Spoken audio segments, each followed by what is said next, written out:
चलिए देखिए, कल हम लोग बात किए थे 7 एक्सरसाइज तक, और आज के इस क्लास में हम लोग बात करने वाले हैं एक्सरसाइज 8। ये जितने भी ट्रांसलेशन हम लोग पढ़ रहे हैं ये बोर्ड ओरिएंटेड है और प्रीवियस क्वेश्चन से जो है आपके एग्जाम में पहले पूछा हुआ है। कमिंग एग्जामिनेशन में पूछने की 100% इसमें संभावना है और इसको अच्छे से हम लोग समझेंगे। देखिए, सबसे पहले फर्स्ट जो सेंटेंस आपको दिख रहा है, पॉलीथीन घुलता नहीं है। पॉलीथीन घुलता नहीं। आप देखिएगा ना कि गवर्नमेंट जो है ना इसको बैन की थी कि आप पॉलीथीन में जो कैरी ये क्या करते हैं, सामान को खरीदते हैं पॉलीथीन में रखते हैं, तो इसके लिए गवर्नमेंट ने क्या कर दिया था, बैन कर दिया। और जिस शॉप पे पॉलीथीन जो है ना सेल होता था वहां पे फाइन भी गवर्नमेंट लगाती थी। समझ रहे हैं ना, क्योंकि रीजन ये है ना कि ये घुलता नहीं है और जिससे मृदा प्रदूषण जो है ना, सॉइल पॉल्यूशन जो है वो इंक्रीज हो रहा था, जिसके चलते गवर्नमेंट ने इसे क्या कर दिया, बैन कर दिया। अच्छा, जो भी रैपर आपका ये पेपर वाला आता है ना, जैसे आप मॉल वगैरह में जाएंगे ना या ये मेडिकल शॉप वगैरह पे जाएंगे तो आप लोग देखेंगे कि कागज का थैला देता है ना। कागज का थैला जो होता है ना वो क्या हो जाता है, उसको जलाइएगा या वो मिट्टी में क्या हो जाता है, डिजॉल्व हो जाता है। लेकिन पॉलीथीन डिजॉल्व नहीं होता है। डिजॉल्व का मतलब क्या होता है, डिजॉल्व का मतलब क्या होता है बताइए। डिजॉल्व का अर्थ होता है घुलना। डिजॉल्व का अर्थ क्या होता है, घुलना। तो पहला सेंटेंस हमको दिया है पॉलीथीन घुलता नहीं है। नहीं घुलने के कारण कौन सा पोल्यूशन होता है बताइए, मृदा प्रदूषण होता है। तो पॉलीथीन डज नॉट डिजॉल्व का मतलब हो जाएगा कि पॉलीथीन कभी घुलता नहीं। अब एक चीज आप ध्यान देंगे कि यहाँ पे अंत में ता है ना, अंत में क्या है, ता है, और यहाँ पे नहीं है, तो ये सेंटेंस हमारा नेगेटिव सेंटेंस। कौन सेंटेंस है, नेगेटिव सेंटेंस। तो सबसे पहले हम लोग पॉलीथीन है तो यहाँ पे क्या लिखेंगे, पॉलीथीन लिखेंगे। क्या लिखेंगे, पॉलीथीन लिखेंगे। अब यहाँ पे देखिएगा जब नेगेटिव सेंटेंस रहता है तो इसमें हम लोग डज नॉट का प्रयोग करते हैं। किसका प्रयोग करते हैं, डज नॉट का। और घुलना का क्या होता है, डिजॉल्व होता है। डिजॉल्व मीन्स क्या होता है, घुलना। तो पॉलीथीन, नौटंकी चल रहा है। नेक्स्ट सेंटेंस हम लोग देखेंगे।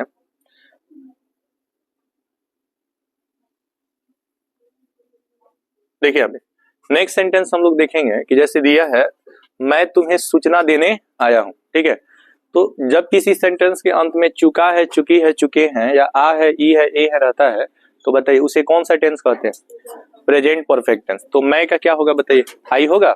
बताइए आई के साथ हैज लगता है कि हैव होता है, हैव होता है। अच्छा, सूचना देना का जो है ना, देखिए सबसे पहले आया हूं तो आना का क्या होता है, कम, और सूचना देना का टू इन्फॉर्म होता है। टू इन्फॉर्म माने सूचना देना। और तुम्हें का क्या होगा बताइए, यू। तुम्हें का क्या होगा, यू होगा। तो I have come to inform you. Translation क्या हो जाएगा, I have come to inform you. इसका अर्थ क्या हो जाएगा, मैं तुम्हें सूचना देने आया हूं। अगर आपसे पूछा जाए कौन सा टेंस है तो प्रेजेंट परफेक्ट टेंस है। जिस हिंदी वाक्य के क्रिया के अंत में चुका है, चुकी है, चुके हैं, या आ है, ई है, ए है रहता है, उसे हम लोग कौन सा टेंस कहते हैं, प्रेजेंट परफेक्ट टेंस कहते हैं। प्रेजेंट परफेक्ट टेंस में हैज है प्लस बी3 का प्रयोग किया जाता है। हैव का प्रयोग प्लूरल सब्जेक्ट के साथ। आई जो होता है वो एक्सेप्शन होता है। आई क्या होता है, एक्सेप्शन। एक्सेप्शन का अर्थ होता है अपवाद, जो नियम का पालन नहीं करता है। देखिए आई से सिंगुलर, आई देखने में सिंगुलर होता है लेकिन यह दोनों तरह के वर्ब्स के साथ यूज होता है। सिंगुलर वर्ब के साथ भी यूज होता है और प्लूरल वर्ब के साथ भी यूज होता है, इसलिए इसको हम लोग एक्सेप्शन कहते हैं। क्या कहते हैं, एक्सेप्शन कहते हैं। तीसरा सेंटेंस देखेंगे, जो थर्ड सेंटेंस है वो क्या कह रहा है, वह बाजार गया। वह कहाँ गया है, बाजार। सबसे पहले जब हम मेल की बात करते हैं तो मेल के लिए ही का प्रयोग किया जाता है और फीमेल के लिए सी का। अच्छा, गया है इसके अंत में चुका है, चुकी है, आ है, ई है, ए है, तो ही के साथ हम लोग किसका प्रयोग करेंगे, हैज का। ठीक है, और कहाँ गया है, बाजार। आप याद रखेंगे बाजार आपका प्लेस है और प्लेस के नाम के पहले टू का प्रयोग किया जाता है। तो सबसे पहले गया है तो क्या हो जाएगा, गॉन हो जाएगा। ये गॉन वर्ब का कौन सा फॉर्म है, थर्ड फॉर्म। जैसे गो, वेंट, गॉन, गोइंग और गोज वर्ब के 5 फॉर्म्स होते हैं ना, तो यहाँ पे हम लोग थर्ड फॉर्म का यूज करेंगे। और बाजार गया है तो इसके पहले हम लोग टू लगा देंगे, तो क्या हो जाएगा, he has gone to market। क्या हो जाएगा, he has gone to market। यहाँ पे दो नहीं लगेगा। He has gone to market, वह बाजार गया। ठीक है, अब नेक्स्ट सेंटेंस क्या कह रहा है, सुनिए नेक्स्ट सेंटेंस क्या कह रहा है, चौथा सेंटेंस क्या कह रहा है, चौथा सेंटेंस क्या कह रहा है कि गंगा एक पवित्र नदी है। ये सेंटेंस बहुत ज्यादा पूछता है, आप याद रखिएगा। जितने भी ट्रांसलेशन आप देखेंगे ना उसमें मैक्सिमम ये ट्रांसलेशन आपको पूछता है गंगा एक पवित्र नदी है। ठीक है, गंगा एक पवित्र नदी है। अब इसका जब हम लोग ट्रांसलेशन बनाएंगे गंगा एक पवित्र नदी है, तो सबसे पहले देखिए इंग्लिश में सबसे इंपॉर्टेंट चीज है आपको ट्रांसलेशन बनाना आना चाहिए। अगर आपको ट्रांसलेशन बनाने आ गया तो इंग्लिश बोलने में कोई दिक्कत नहीं होने वाली। और ट्रांसलेशन बनाने के लिए 2-3 चीजों पे आपको फोकस करना होता है। पहला तो आपको टेंस क्लियर होना चाहिए। ठीक है, वर्ब्स का प्रयोग आपको एक्जुलरी वर्ब्स वगैरह आना चाहिए। और तीसरा आपको वर्ड मीनिंग याद होना चाहिए। क्या होना चाहिए, वर्ड मीनिंग याद। चौथा चीज होता है ना कि सेंटेंस का आपका सीक्वेंस होता है। सेंटेंस का सीक्वेंस होता है कि पहले हमको क्या लिखना है उसके बाद क्या लिखना है। ऐसा नहीं होता है कि हम अगर वर्ड के सामने हम केवल वर्ड लिख देंगे, हिंदी वर्ड के सामने इंग्लिश वर्ड लिख देंगे तो हमारा ट्रांसलेशन बन जाएगा। ऐसा नहीं होता, वर्ड का सीक्वेंस होता है।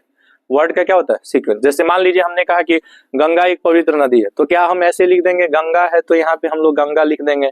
ठीक है, एक है तो ए लिख देंगे, पवित्र है तो हॉली लिख देंगे, नदी है तो रिवर लिख देंगे, है तो ईज लिख देंगे। क्या ये ट्रांसलेशन हो गया, ऐसे हो जाएगा?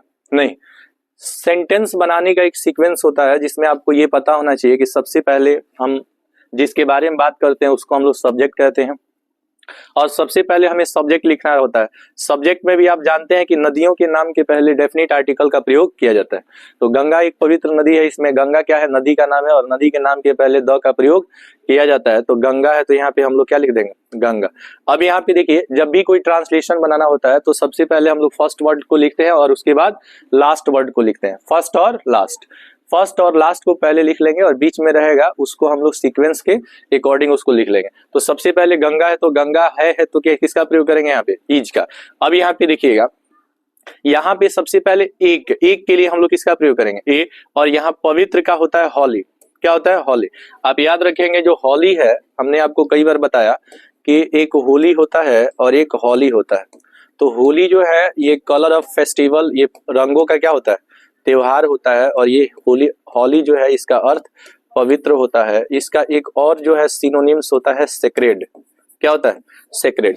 सेक्रेड और हॉली ये दो ऐसे वर्ड है जिस दोनों का मीनिंग होता है पवित्र। क्या होता है, पवित्र। हॉली मतलब ही पवित्र और सेक्रेड मतलब ही पवित्र। आप चाहे तो हॉली का भी प्रयोग कर सकते हैं और सेक्रेड का प्रयोग कर सकते हैं। इन दोनों वर्ड में कोई डिफरेंस नहीं है, both words are same meaning.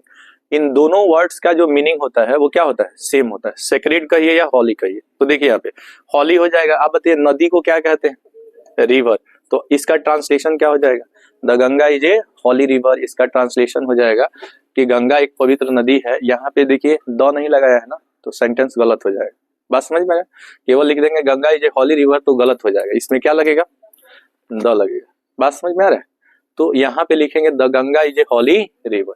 अगर यहाँ द का प्रयोग नहीं करेंगे तो सेंटेंस हमारा क्या हो जाएगा, गलत। गलत क्यों होगा, क्योंकि नदियों के नाम के पहले, समुद्र के नाम के पहले, महासागर के नाम के पहले, गल्फ के नाम के पहले डेफिनेट आर्टिकल द का प्रयोग किया जाता है। आर्टिकल चैप्टर में हमने आपको बताया था। किस चैप्टर में, आर्टिकल। न्यूज पेपर्स के नाम के पहले हम लोग द का प्रयोग करते हैं। पॉलिटिकल पार्टीज के पहले हम लोग द का प्रयोग करते हैं। सुपरलेटिव डिग्री जहाँ EST रहता है वहां पे भी हम लोग द का प्रयोग करते हैं। नेक्स्ट देखिए, नेक्स्ट सेंटेंस क्या कह रहा है कि वह कलम से लिख सकती है। अच्छा, सकता है, सकती है, सकते हैं अगर किसी सेंटेंस में रहता है तो उसमें हम लोग कैन और मे का प्रयोग करते हैं। किसका प्रयोग करते हैं, कैन और मे का। आप याद रखेंगे दो मॉडल एक्जुलरी वर्ब, एक कैन और दूसरा मे। कैन और मे ये दोनों सेंटेंस जब आप यूज, दोनों मॉडल एक्जुलरी वर्ब जब यूज करेंगे तो इसका हिंदी होगा सकता है, सकती है, सकते हैं।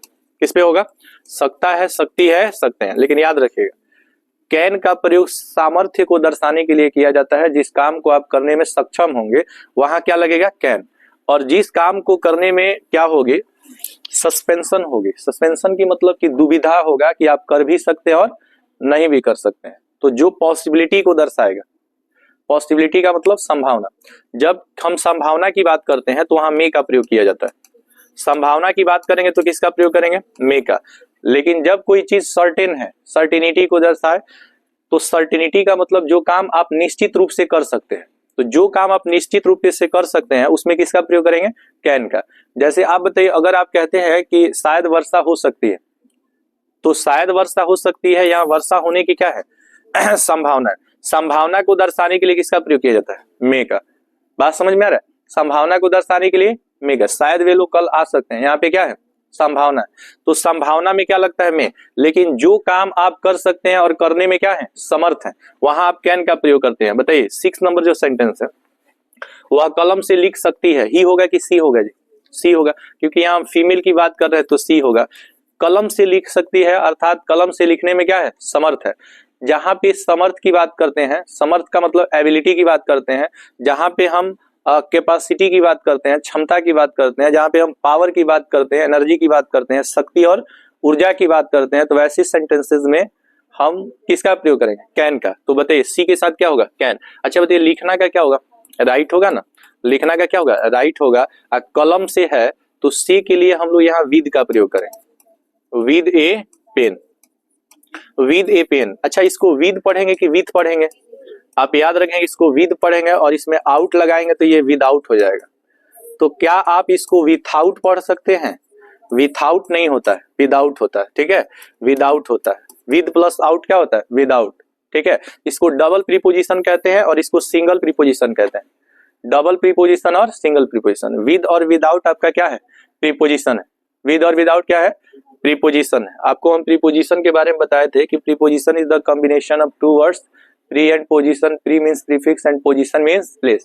it means preposition is a word group of word, ठीक है, placed before noun or pronoun to show the sentence। 6 kinds of preposition में आपको single preposition, double preposition, compound preposition, phrase preposition, participle preposition और discuss preposition, 6 तरह का preposition होता है। बात समझ में आ रहा है? तो ये हम लोग preposition चैप्टर में हम लोग डिस्कस कर चुके हैं। अभी हम लोग जो बात कर रहे हैं वो ट्रांसलेशन के बारे में बात कर रहे हैं, और वैसे ट्रांसलेशन जो प्रीवियस ईयर ट्रांसलेशन है, जो पहले से आपके एग्जाम में पूछा हुआ है, और यही ट्रांसलेशन आपके नेक्स्ट एग्जाम में रिपीट भी करेगा। बात समझ में आ रहा है? यही ट्रांसलेशन आपके नेक्स्ट एग्जाम में रिपीट करेगा। तो आप लोग इसको ध्यान से समझेंगे, एक एक चीजों को हम लोग बहुत अच्छे से समझने वाले हैं, ताकि आपको ट्रांसलेशन बनाने में कोई दिक्कत न हो। चलिए यहाँ पे देखें, कह रहे उसकी वॉइस बहुत प्यारी है। उसकी वॉइस बहुत क्या है? प्यारी है। तो सबसे पहले आप देखेंगे उसकी वॉइस है तो आप हर वॉइस भी बोल सकते हैं और हिज वॉइस भी बोल सकते हैं, या मेल फीमेल कुछ भी हो सकता है। अब देखिए हर वॉइस हो जाएगा क्या? इज। अच्छा बताइए बहुत का क्या होता है? वेरी होता है, वेरी होता है। यहाँ पे देखिए प्यारी का आप चाहे तो लवली का भी प्रयोग कर सकते हैं, या आप चाहे तो स्वीट का भी प्रयोग कर सकते हैं, स्वीट का प्रयोग कर सकते हैं। अच्छा मधुर, मीठा, प्यारी, सबका इंग्लिश क्या होता है? स्वीट। आप याद रखेंगे एक वर्ड आपका SWEET होता है और एक वर्ड आपका SWEAT होता है, दोनों में डिफरेंट होता है। देखिए आप याद रखिएगा ये दोनों वर्ड है ना, जैसे अगर आप कहिएगा कि आई लाइक स्वीट और यहाँ पे भी स्वीट हो, तो आप बताइए दोनों में से कौन सा स्वीट जो है ये सही है? दोनों में से कौन सही है? बताइए आई लाइक स्वीट्स में दोनों में से कौन सही है? ऊपर वाला सही है। आप याद रखिएगा इस स्वीट्स का अर्थ होता है मिठाई, और इसे स्वीट पढ़ेंगे, क्या पढ़ेंगे? स्वीट। इसका अर्थ होता है पसीना, पसीना। बात समझ रहे हैं ना? तो एक अगर स्पेलिंग क्या होगा? डिफरेंट होगा, तो आप खाने में क्या लेंगे? बताइए खाने में क्या लेंगे? दोनों में से क्या लेंगे? इसको स्वीट पढ़ेंगे। समझ लीजिए एक स्पेलिंग चेंज होगा तो मिठाई से आपको क्या मिल जाएगा? क्या मिल जाएगा मिठाई से जी? नमकीन हो जाएगा। स्वीट का अर्थ होता है पसीना और स्वीट का अर्थ होता है मीठा। अच्छा याद रखिएगा स्वीट माने मीठा होता है, स्वीट माने मीठा, लेकिन स्वीट में एस जोड़ेंगे तो क्या बन जाएगा? स्वीट्स। स्वीट्स माने मिठाई और स्वीट मतलब मीठा। आप याद रखिए कुछ ऐसे वर्ड्स होते हैं ना जिसमें SES जोड़ने पर उसका मीनिंग चेंज हो जाता है। मीनिंग क्या हो जाता है? चेंज हो जाता है। जैसे समझिए कुछ एडजेक्टिव को ले लीजिए, जैसे देखिए गुड माने अच्छा होता है ना, गुड मीन्स क्या होता है? अच्छा। एस लगा देंगे तो इसका अर्थ वस्तु या सामान हो जाता है। ठीक है, जैसे आयरन मीन्स क्या होता है? लोहा, और एस लगा देंगे तो इसका अर्थ जंजीर हो जाता है। क्या हो जाता है? जंजीर हो जाता है। तो कुछ ऐसे वर्ड्स है ना जिसमें एस लगाने पर मीनिंग चेंज हो जाता है। जैसे वाटर, वाटर मीन्स क्या, पानी, एस लगा दीजिएगा तो इसका अर्थ समुद्र हो जाता है। क्या हो जाता है, समुद्र हो जाता है। तो कौन बोली, कौन बोल रही है, हम क्या बोल रहे हैं, हम कहाँ कह रहे हैं कि सी माने समुद्र नहीं होता है। हम तो ये बोल रहे हैं कि ये भी हो सकता है। आगे बढ़े, डाउट होने लगा, डाउट नहीं कीजिए। सुनिए, सुनो सुनो सुनो, क्या शादी.com देख रहा है क्या? अच्छा, हमको लगा मेरे शादी की कहानी, और शादी की कहानी देख रहा है। सुनो, शादी, प्यार मोहब्बत, ये सब क्लास 9 से लेकर 12 तक बहुत अच्छा लगता है, समझ रहे हैं। बाद में एक सैर मारना पड़ता है। पहले हम दीवाने थे, पहले हम क्या थे, पहले हम दीवाने थे, अब हम कमाने लगे। ठीक है, अब हम क्या करने लगे, कमाने लगे हैं, और एहसास हुआ कि प्यार एक धोखा है। समझ रहे हैं। तो कहने का मीन्स ये है कि क्लास 9 से ये सब चीज स्टार्ट होता है। कब स्टार्ट होगा, क्लास 9 से स्टार्ट होगा। और सुनिए, और क्लास 12 तक, क्लास 12 तक धीरे धीरे ये सब क्या हो जाएगा, खत्म हो जाएगा। क्योंकि जब आप ग्रेजुएशन में जाएंगे, सुनो, ग्रेजुएशन में जाएंगे ना, तो आपकी एज लगभग, ग्रेजुएशन में आपकी एज 22-23 साल हो जाती है। सुनो, 22-23 साल का जब उम्र होता है, तो घर वाले लड़का के लिए लड़की और लड़की के लिए लड़का देखना शुरू कर देते हैं। बात समझ रहे हैं कि नहीं। तो लाइफ में ये अपने में भन मनाने लगती है। तो लाइफ में जो आपके पास गोल्डन अपॉर्चुनिटी है वो 22 से 23 साल की उम्र तक, 22 से 23 साल की उम्र तक। अब 22 से 23 साल के उम्र के बाद लड़का के लिए लड़की और लड़की के लिए लड़का। आप कहेंगे तब भी या नहीं कहेंगे तब। कोई लड़का थोड़ी कहता है पापा हम बड़े हो गए मेरा शादी कर दीजिए, या कोई लड़की कहेगी अपनी मम्मी से मम्मी अब हम बड़े हो गए मेरी शादी कर दो। ऐसा होगा नहीं। वो गार्जियन, जो गार्जियन है उनकी अपनी रिस्पॉन्सिबिलिटी होती है। बात समझ रहे हैं कि नहीं समझ। अच्छा देखिए, सुनो, कोई भी चीज वक्त से पहले अगर आप करते हैं ना, तो उसका खामियाजा जो होता है बहुत बुरा भुगतना पड़ता है। बात समझ रहे हैं। एक सपोज दैट, मान लीजिए एक बच्चे का, अगर एक बच्चा पैदा होता है तो वह माँ के कोख में लगभग 9 महीना रहता है ना। आप कहिए कि हम उसको 4 महीने में बाहर निकाल देंगे तो बच्चा अपंग हो जाएगा कि नहीं हो जाएगा।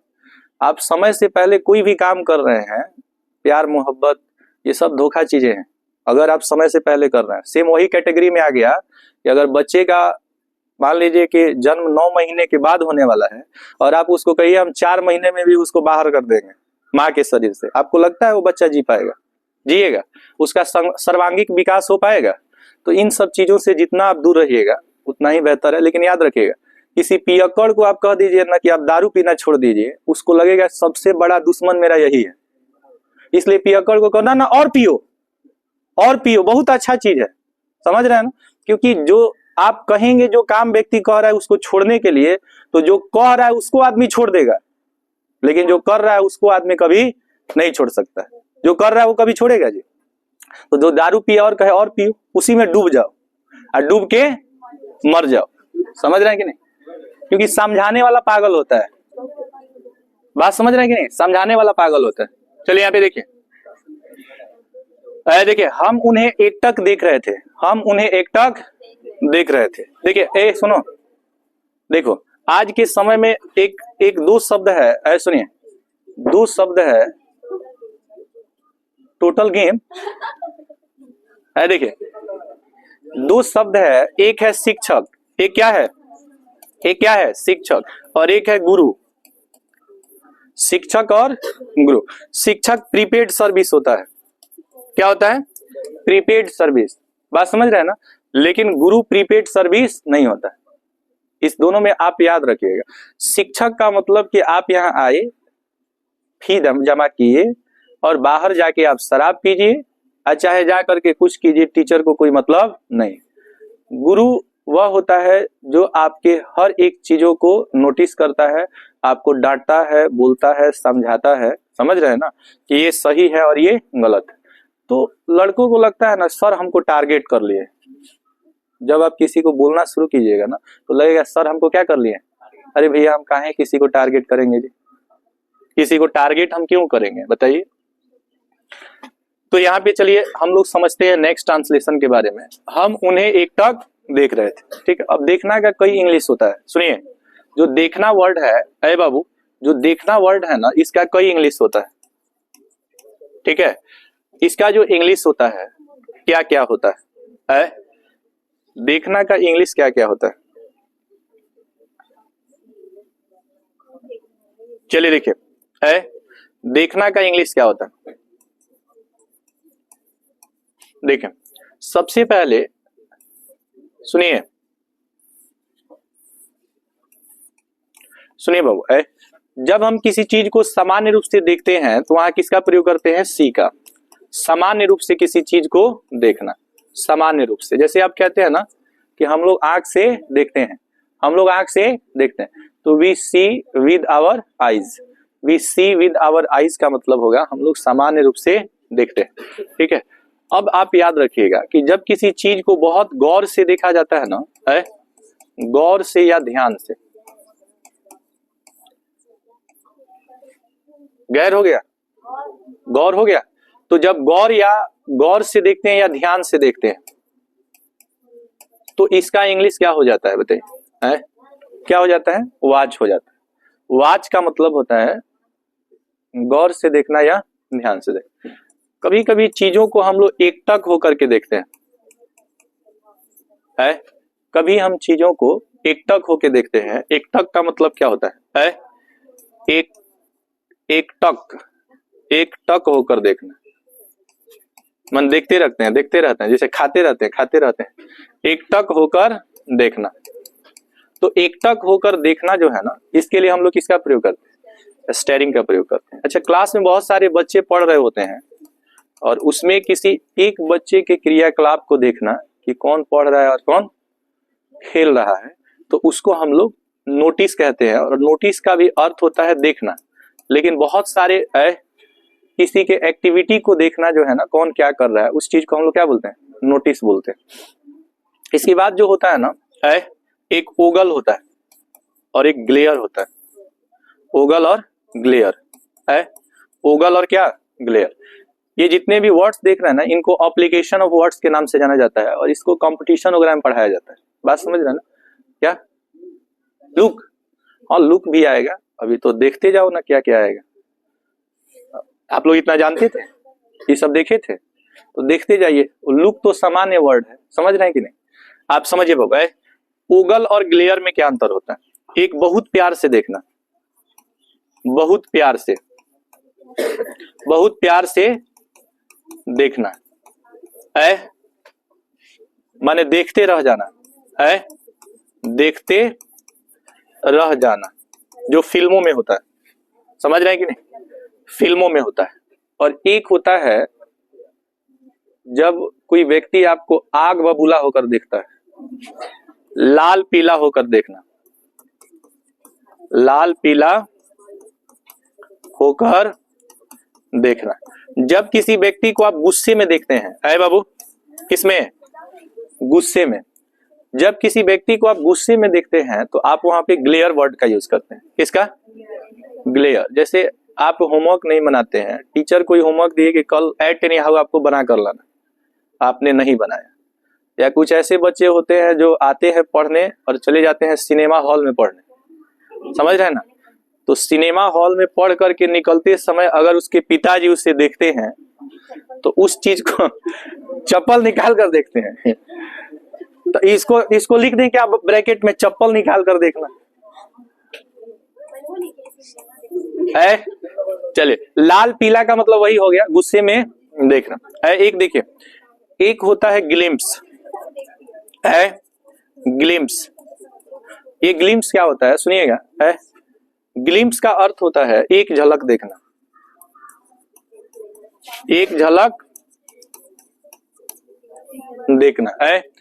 ग्लिम्स का मतलब एक झलक देखना। जैसे आप क्या होता है ना कि जैसे कोई चीज ड्राइव कर रहे होते हैं, समझ रहे हैं, कोई चीज ड्राइव कर रहे होते हैं, साइकिल या मोटरसाइकिल या कार ड्राइव कर रहे होते हैं, और किसी व्यक्ति को एक बार देख करके और पुनः अपना सामने देखना शुरू कर देते हैं, तो किसी व्यक्ति को एक झलक देखना, एक बार देखना, समझ रहे ना, उसके लिए हम लोग किसका प्रयोग करते हैं? ग्लिम्स का। आप कभी कभी देखिएगा ना, किसी को आप छिप छिप कर देखते हैं, छिप छिप कर, जैसे हाइड एंड सीक जब हम लोग खेलते हैं, लुक्का छिपी खेलते हैं ना, आई स्पाइस, तो आई स्पाइस जो हम लोग खेलते हैं तो वहां पे हम लोग क्या करते हैं? छिप कर देखते हैं ना, और धापा मार देते हैं, है कि नहीं? तो हाइड एंड सीक जो आप खेलते हैं तो उसमें पीप वर्ड का यूज किया जाता है, जहां पे आप किसी चीज को छिप कर देखते हैं, छिप कर, छिप कर देखना, छिप कर ना। सुनिए बाबू, एक तो लुक होता है, ये तो आप लोग जानते ही हैं, लुक मतलब ही देखना होता है। लुक मतलब ही क्या होता है? देखना होता है। लुक मीन्स क्या होता है? देखना। एक होता है परसेप्ट, क्या होता है? परसेप्ट होता है। एक क्या होता है? परसेप्ट। एक होता है लुक इनटू, क्या होता है? Look into. अच्छा, लुक इनटू का मतलब होता है कि जैसे कोई पुलिस मुकदमे को देखती है, मुकदमे। परसेप्ट का प्रयोग हम लोग नोटिस के सेंस में करते हैं, परसेप्ट का प्रयोग हम लोग नोटिस के सेंस में करते हैं। लुक इनटू का प्रयोग किया जाता है कि जैसे कोई मर्डर हो गया, कोई क्राइम हो गया, और पुलिस जो है ना, जब कोई छानबीन करती है किसी मुजरिम को पकड़ने के लिए, समझ रहे हैं ना, तो वहां पे जो देखना होता है उसके लिए हम लोग किसका प्रयोग करते हैं?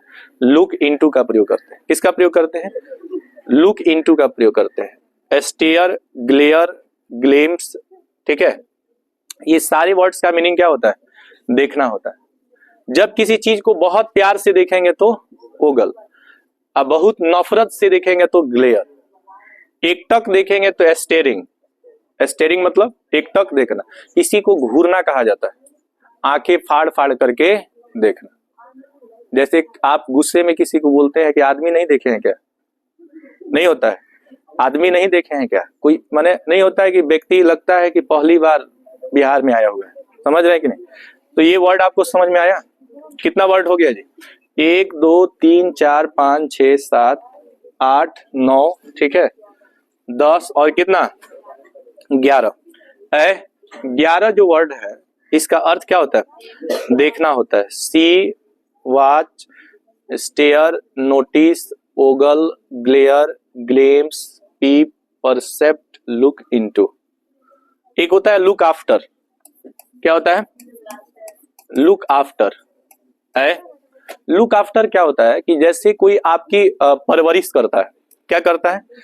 लुक आफ्टर का जो सिनोनिम्स होता है वो ब्रिंग अप होता है। क्या होता है? ब्रिंग अप, जिसका अर्थ होता है किसी व्यक्ति का देख रेख करना, पालन पोषण करना या देखभाल करना। बात समझ रहे हैं ना? तो इसके लिए हम लोग किसका प्रयोग करते हैं? लुक आफ्टर का।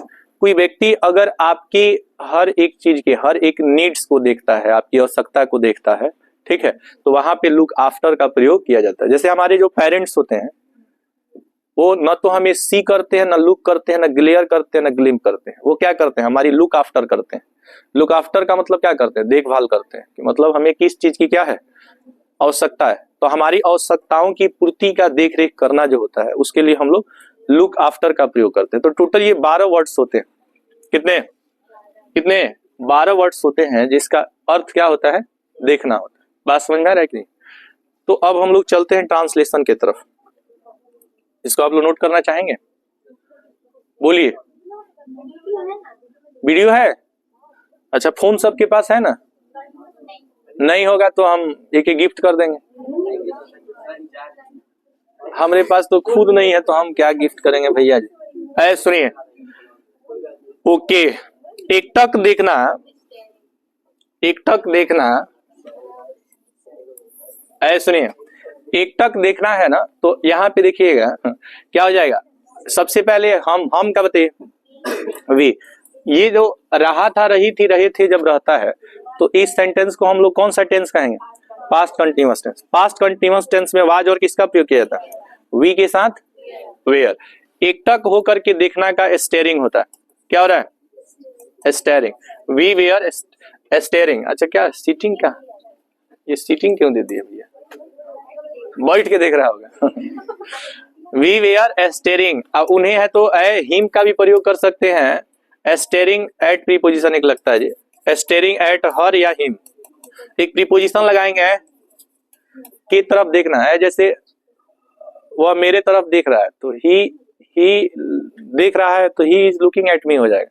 इनके साथ एक प्रीपोजिशन लगता है, जैसे आप टाइम बताते हैं ना तो टाइम के साथ एट लगता है कि नहीं, जैसे I get up at 5 o'clock in the morning, 5 बजे मैं उठता हूँ तो 5 बजे के पहले एट लगेगा कि नहीं लगेगा, तो यहाँ पे आप याद रखिएगा। तो we were staring at her या एट हिम। स्टेयरिंग का अर्थ बताइए, एकटक होकर के देखना या घूर घूर कर देखना, घूर घूर कर देखना या आंख फाड़ फाड़ कर देखना, आंख फाड़ फाड़ कर देखना। ओके, चलिए अब चलते हैं हम लोग दादी माँ के पास। दादी माँ के पास हम लोग चले। दादा दादी को आदमी पसंद क्यों करता है? लॉलीपॉप लाते हैं कि नहीं लाते? नहीं लाते हैं। चलिए देखिए अगला सेंटेंस क्या कर रहा है, मेरी दादी माँ कहानियां सुनाएंगे। मेरी दादी माँ कहानियां क्या करेंगे? सुनाएंगे। बाबूवती मेरी का माई, दादी ओ दादी, ग्रैंड मदर नहीं ग्रैंड मदर। अब देखिए गागेगी रहेगा अगर किसी सेंटेंस में तो आप किसका प्रयोग करेंगे? गागेगी तो सेल और विल लगाएंगे कि नहीं?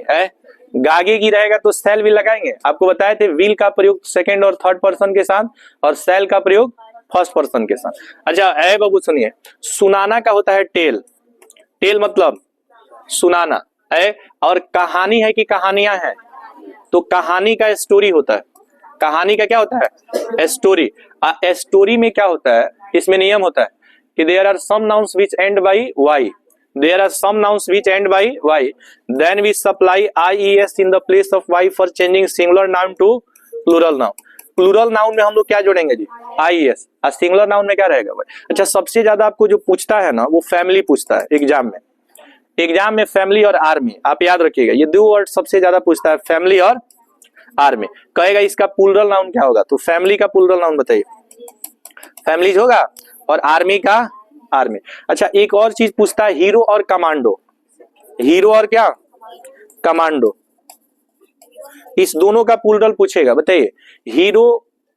Hero commando kilo zero zero, hero commando kilo zero photo तू खींच मेरी फोटो, ये पूछेगा। अब कहेगा कि बताइए इसमें किसमें क्या लगेगा। एक और लिख लीजिए, मैंगो। चलिए अब शुरू करते हैं, बताइए फोटो में क्या होगा? तू खींच मेरी फोटो में एस होगा। मैंगो में क्या होगा? ES होगा। हीरो में क्या होगा? ES होगा। Very good. कमांडो में S, वेरी गुड। बताइए किलो में डॉट, किलो में S, बताइए जीरो में S, जीरो में ES नहीं लगता है। अभी समझिएगा, जिन जिन चीजों का निर्माण मनुष्य ने किया है उसमें S लगता है, और जिसको हमने नहीं बनाया, दुनिया बनाने वाले क्या तेरे मन में समाया है। मॉस्क्यूटो, मच्छर आप बनाते हैं? मच्छर बनाना आता है आपको? बताइए मॉस्क्यूटो में S लगेगा कि ES लगेगा? आप बताइए। मच्छर हम लोग बनाए हैं? नहीं, तो जो हम लोग नहीं बनाए हैं उसमें S नहीं लगेगा। जीरो का आविष्कार मनुष्य ने किया है, किलो मनुष्य बनाया है, फोटो मनुष्य बनाया है। सुनिए, लेकिन बताइए मैंगो बनाना आता है आप लोगों को? तो मैंगो आप लोग बनाते हैं किस पर? किसी पेपर वगैरह पे मैंगो बना देंगे। रियल का मैंगो बना पाएंगे? कोई दिक्कत है क्या? नेक्स्ट देखें, मैंने एक सपना देखा। ठीक है, मैंने एक सपना देखा है, तो देखिए सबसे पहले मैं का क्या होगा? आई। अच्छा ड्रीम मतलब क्या होता है? ड्रीम मतलब सपना। इसका जब सेकेंड फॉर्म लिखेंगे ना तो ड्रीम का सेकेंड फॉर्म जो होता है ड्रीम्ड होता है। क्या होता है जी? ड्रीम्ड होता है। एक सपना का आई ड्रीम्ड, ये क्या हो जाएगा? सपना का क्या होता है जी? सपना का ड्रीम। ड्रीम मतलब सपना, ड्रीम्ड मतलब सपना देखना।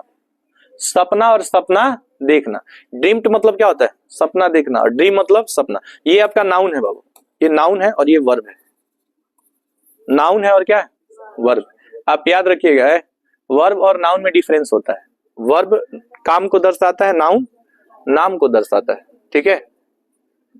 और नाम करो ऐसा कि काम हो जाए, और काम करो ऐसा कि नाम हो जाए। बात समझ रहे हैं कि नहीं? चलिए आगे बढ़े। उसकी आंखें आधी बात कह देती है। उसकी आंखें आधी बात कह देती है। कुछ लोगों को आंखों की पढ़ने की कला होती है, समझ रहे हैं ना।